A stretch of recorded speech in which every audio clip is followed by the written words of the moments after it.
Raider Nation, that was frustrating. I'm not pissed. I'm not mad. I'm disappointed. I'm disappointed.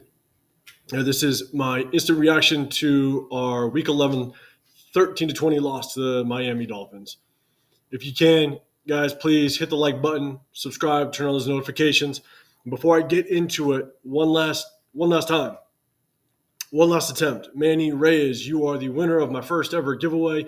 If you can please email me at realraider805@gmail.com. If you have already, put a comment down below. Let me know you've reached out. For some reason, I'm not getting it, and I will figure out a way to get a hold of you. But please either comment or email me at realraider805 so I can give you the instructions to redeem your giveaway prize. If I don't hear from you on my next video early in the week, which will be in a couple of days, I'm going to have to choose another winner, and I'll announce that winner if I don't hear from you in my next video. So let's kind of jump into this, right? Let's break this thing down. Here's the reality of this situation, right? It was frustrating.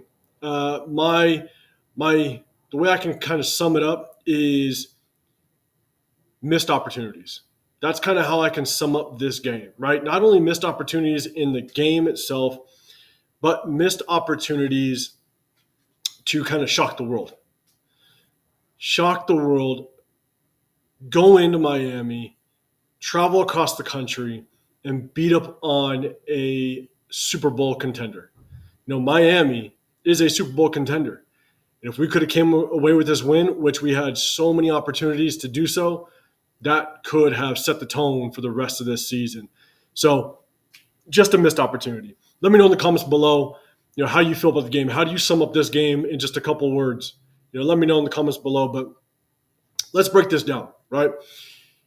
We came off an emotional, hard-fought win against the Jets. Anytime you come off a hard-fought game like that, it does take a toll on you. We were traveling from the West Coast to the East Coast, right? A 3-hour time difference. So that automatically gives Miami not only home field advantage, but it gives them an advantage because we have to acclimate ourselves to a different time zone. So, they had the full advantage there. And then you look at our situation: interim head coach, interim offensive coordinator. Bo Hardegree hasn't called plays ever in this league up until a few weeks ago. And we have ourselves a rookie quarterback. So and this was our biggest test, hands down our biggest test of the season. And the question is how we were going to answer to the call. And, I'll get into how we did. But then you look at Miami, right? Miami was coming off of a tough loss against Kansas City, but they were off their bye week. So they had 2 weeks to get healthy and to prepare for us, and they're at home. Their defense is healthy. I said in my pregame review a few days ago of our matchup that the Miami defense is a lot better than I think most people think, because they were trying to battle through some injuries, but they finally got Xavier Howard back, one of their stud corners. Jalen Ramsey, their number one corner, came back against the Chiefs last week, and they held Patrick Mahomes to 180 yards passing the entire game. And then they got a great front four. They got a great starting front four that come after the quarterback. Each and every one of them have at least 4+ sacks.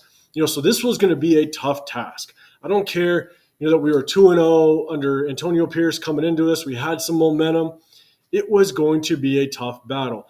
And in typical Raider fashion, we probably would have walked in here and got beaten, 38-10. But we battled. So I think that there are some really good things that we can take from this game. There's some bads, but there's also things that we need to learn from. And I'll get into each and every one of them. So let's talk about the good first. Defense ball. 3 turnovers, 1 huge turnover at the end of the first half that gave us great field position to score and end that first half in a score, potentially 7 points. We did kick the field goal. I have my opinion on that, and I'll touch on that a little bit later, because that was huge because Miami got the ball in the second half. So the defense just came up huge, almost got a 4th by Robert Spillane, just another interception for him with a broken hand, but almost got the interception. But the defense balled from start to finish. with 3 turnovers, and that's what we needed. They had a huge 4th down stop. I believe it was in the 3rd quarter. I mean, just this defense did what they were supposed to do against one of, if not the best offense in the National Football League. Hands down the most explosive, but they balled out. And so, you got to give it to the defense. Another good that I would tack up there is a great challenge by Antonio Pierce. Tua fumbled the football. The refs didn't want to call it on the field. Why they didn't just let the play out, which they usually do, because all turnovers are reviewed. That's just the refs trying to screw us again, being the Raiders. But great review by Antonio Pierce, and we got that turnover. And that gave us great field possession. So, gotta love that challenge. And then let's look at the offense, right? First half, I think the offense did extremely well. That scoring drive was picture perfect, not just the deep ball and the touchdown to Devontae Adams, but that entire series.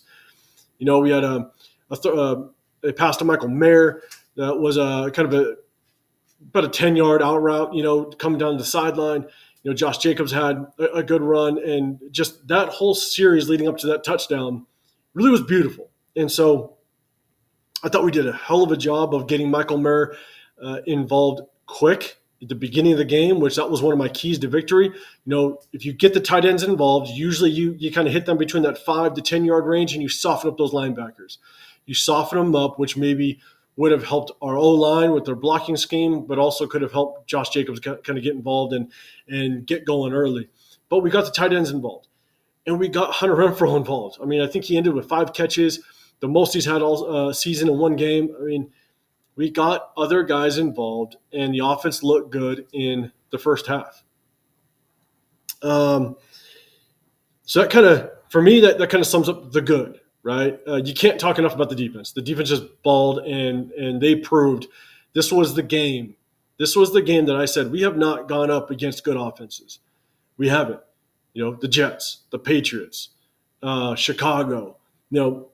We just have not gone up against good offenses, and this was going to be the test. And they stepped up to the plate. Hands down, without question, they are now considered one of the best defenses in the league, in my opinion. I mean, look at what they did to Miami, the most explosive offense in the league. I hands down, I'm excited to continue to see this defense grow and produce. So, let's talk about the bads, okay? One, penalties. Penalties kind of hurt us. We didn't have a lot of penalties, but they had some crucial ones, right? The offensive pass interference on Jacorian Bennett, I think it was offensive holding or defensive holding, sorry. And that was the same play that Malcolm Koonce got his first sack. So that negated the sack, would have given us good field position, but then we give him the automatic first down. So that was a killer. The face mask by Tyree Wilson, that was a killer. That kind of moved the chains and put them into the red zone. So that hurt. We definitely had some penalties that killed us.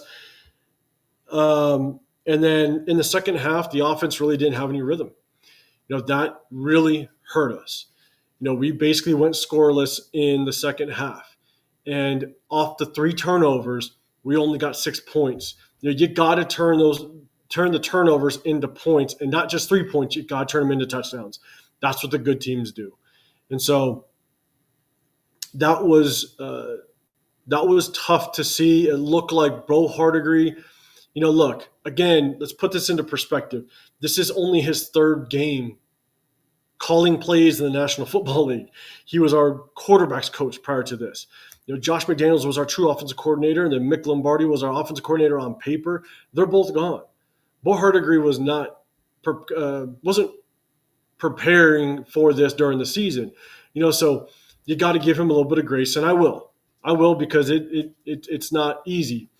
But the offense did stall out in the second half. It did look like they could not gather any rhythm. It didn't look like they kind of knew what they were doing. And so, at the end of the day, I think they struggled. And that's really what hurt our defense's ability to kind of keep that motivation going. So I think at the end of the day, Bo Hardegree definitely has to learn from this. And that's what's going to kind of jump me into the learning experiences. Now, I think we can learn a couple things off of this. Definitely Antonio Pierce, Bo Hardigree, and Aiden O'Connell. So first things first, at the end of the first half, we get that huge turnover. And we had 2 timeouts left with a little over a minute left. I think it might have been just like a minute and 1 second or something like that. Those are opportunities that we needed to go score a touchdown. We're playing one of the most high-powered offenses, most explosive offenses in the league. We needed to try to get a touchdown, and we clearly settled for the field goal. I think at one point 25 seconds went off the clock. We had timeouts, and there was no urgency, and we let the time lapse, and we attempted the field goal. We made it, but those are the opportunities. I think if you want to make a statement, if you want to pull the momentum, grab the momentum, not just for this game, but possibly for the rest of the season, those are the type of situations you have to capitalize on. And we didn't. So I think that's a learning experience. I think we have to go after those type of opportunities. And then, with Bo Hardigree, I think you have to kind of understand how you're going to get the offense kind of gelling when it stalls out. You got to get something going. Like, who are you going to rely on? Because in the second half, I felt like we just started dropping back to pass a lot. And you got to understand, okay, who are your go-to players? You got Josh Jacobs, you got Devonta Adams. Those are the 2 guys that if you're stalling out, you got to get the ball in their hands and try to get this offense going. Or you got to find those rhythm plays. You got to find the quick 5-yard out routes, something simple to kind of get the momentum going again. And I didn't see that. I didn't see just those simple plays that kind of get your rhythm going. And I think that's what Bo Hardigree has to draw up, knowing that, hey, during games you're going to stall. So you got to have those plays prepared in order to kind of get yourself going again on offense. So hopefully it's a learning experience. Hopefully that's something that he prepares, for the games coming up. And then let's talk about Aiden O'Connell. One thing, look, he's a rookie. He's going against a very good defense. That defense is underrated, in my opinion, and it was going to be tough. So I didn't expect a whole lot. Now, we stalled out in the second half, which wasn't good. That's not acceptable. But the one thing that he did, and look, he's going to learn as a rookie. It looked like he tried to press Jalen Ramsey a little too much. Or maybe he just didn't know exactly where Jalen Ramsey was at all times. And Jalen Ramsey made him pay, obviously with the game-winning interception, or that basically sealed it at the end of the game. But he picked him off twice. The one dig route that was down the middle of the field, a little bit behind the receiver, but he went to Jalen Ramsey's side, and what happened? He picked it off. And then he had the game-winning interception. I mean, sometimes you just stay away from their number ones. It's really that simple. You stay away from that number 1 corner, or you pick and choose your battles. And that's what he needs to learn. He tested Ramsey. He kept going after Ramsey, and he paid for it. So Aiden O'Connell's just got to learn. He's got to learn, how to pick and choose your battles and when to go after those number 1 corners. And again, the last thing I'll say about the offense is you got to remember that Colton Miller was out, which is our number 1 offensive lineman, our left tackle. So that D lineman, that D line was coming after us, and they're a good D line. So, look, again, is it any excuse for completely stalling out in the second half? No. But at the same time, you got to understand kind of what we're going up against. A really good defense. Our best offensive lineman is out. Rookie quarterback. I wasn't expecting 30 points, but again, I would have hoped that we didn't stall out in the second half. And then, sorry, one of the things I wanted to talk about is, and something that I think we need to learn from is, we had 2 situations where it was 4th down where I think we should have kicked the field goal. Antonio Pierce chose to go for it, whether it's Antonio Pierce's call or Bo Hardigree, but we chose to go for it. If we would have kicked the field goal and made both those field goals, at the end of the game, it would have been a 19-20 game, and now Aiden O'Connell just has to drive to get in field goal range, not necessarily score a touchdown. So that's another learning experience that Antonio Pierce, Bo Hardigree. Now, mind you, that's kind of basic football. So I've never coached the NFL before, but I'm sitting there as the game is going on saying we should have kicked the field goal. We need to kick the field goal because I knew that we needed to just get points on the board. We stalled out for so long. We had to just get points, give the defense some momentum to get back on that field and continue to claw, scratch, and fight against this Miami offense. But we went for it, didn't get it. And, that's just a learning experience. It was just a missed opportunity to get points on the board and get us in a much better situation towards the tail end of that game. So, and then let me talk about the bads on the defense. And it's two big things. Even though our defense balled, I'm really struggling, and it's frustrating to watch Marcus Peters. We brought him in to be a veteran presence, a heartbeat on this defense, and I think he is missing the mark. I know he's not the same Marcus Peters from 5-6 years ago in his prime, but he just does not look like he's very productive out there. He fails to even attempt to tackle. Anytime Tyreek Hill caught the ball around him or in front of him, he basically jogged his way towards Tyreek, didn't have any urgency to try to make that tackle. It's just so frustrating to watch him, and I hope he's gone next year. I'm just throwing that out there. I think it was a mistake bringing him on. I never wanted him because I do think he was kind of washed up, and I wasn't excited for him. I don't think he was going to be that lockdown corner that we were expecting, but it's pretty frustrating watching him play. And then Tyree Wilson, look, I wanted to give him the benefit of the doubt, and I did. I wanted to give him, at least, 6-7 games to kind of get under his belt and improve. And I wanted to see progress. And he's regressing. As of right now, Malcolm Kuntz is doing a million times better than he is. And Tyree Wilson it just doesn't look like he's progressing. He may not be falling back and regressing, but he's just not, I just don't see any progress game after game. And so it's really tough. It's really tough because I'm gonna drop a video this week, so look out for that on him specifically. But I wish I would have seen be that 1% better every day, and I just don't see it. I think he's just stabilizing, and he doesn't really have the intangibles that you need to be a good edge rusher. And I think it's taking away from his ability to progress. And so, but again, look out for that video because I'm going to drop one because I got a lot to say about it. So, look, that's kind of my breakdown.